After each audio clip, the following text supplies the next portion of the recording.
Welcome back to the Real Estate Talk Show, your source for all things real estate and so much more. I'm joined now in studio with Glen Peloso and Jamie Alexander of Peloso Alexander Interiors. And we're going to talk about their trip to Spain and the process of pouring natural stone. Truly amazing.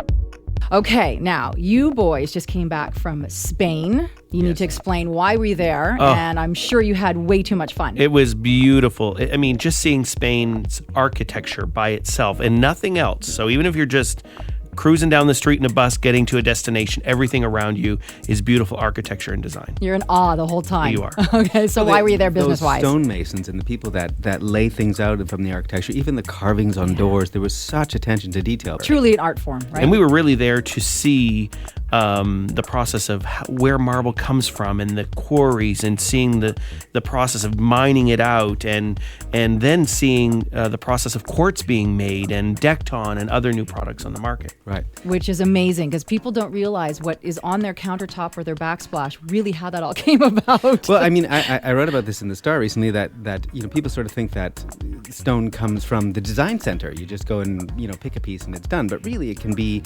500 feet below the surface, and all of that has to be removed before you get to this vein of marble, which then gets cut out in massive blocks.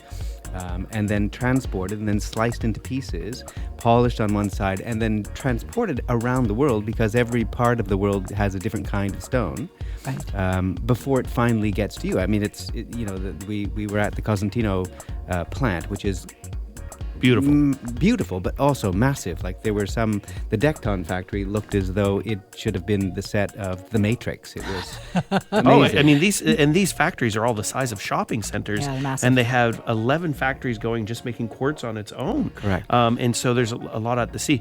What I thought was very interesting with going down to the quarry was the gentleman said, this is sort of a young piece of stone. And I said, how young are we talking? He says, 250 million years old. Right.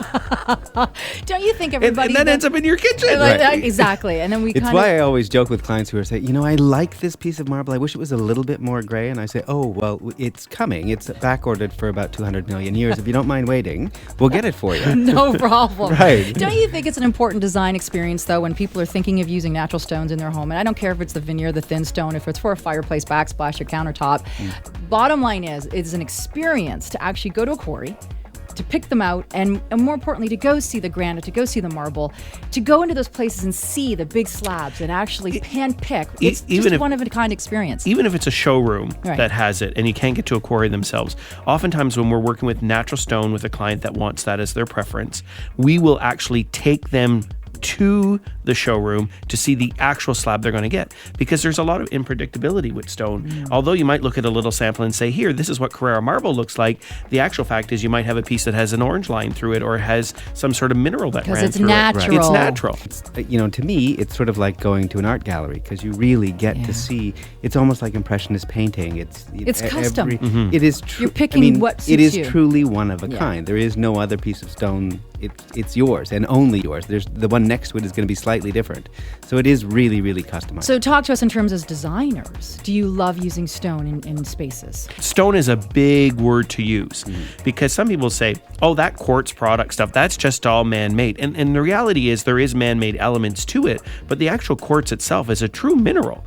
And so it is a real stone product. I mean, and then you have granite and marble and travertine, and the list can go on and on and on. We recently had a client that we did the kitchen, and in the kitchen where the stove and sink was, let's say that's the back wall of the kitchen, we used quartz because it's going to be a lot more maintenance, a lot more hot plates, pots, this and that happening. Maintenance free, you mean? Yeah, I'm sorry. Yeah, a lot more maintenance free. But in the island, they decided to go with a natural stone because they wanted the beauty and the look of it.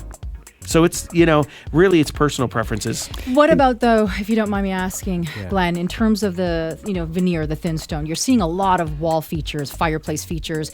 Do you find that people can overdo it so you almost feel like you're in a cave? Because I've gone to some places where it's a little overkill. It's sort of the difference between, home decorating and coming up with a design. And I think that people get excited about, this is a beautiful piece of stone and I will cover that column. And then, this is a beautiful piece of stone and we'll cover this thing. And, this is another beautiful piece. And so all of a sudden, it's like they've put together an outfit with all of their favorite things. It doesn't make a nice outfit. They still look like craziness.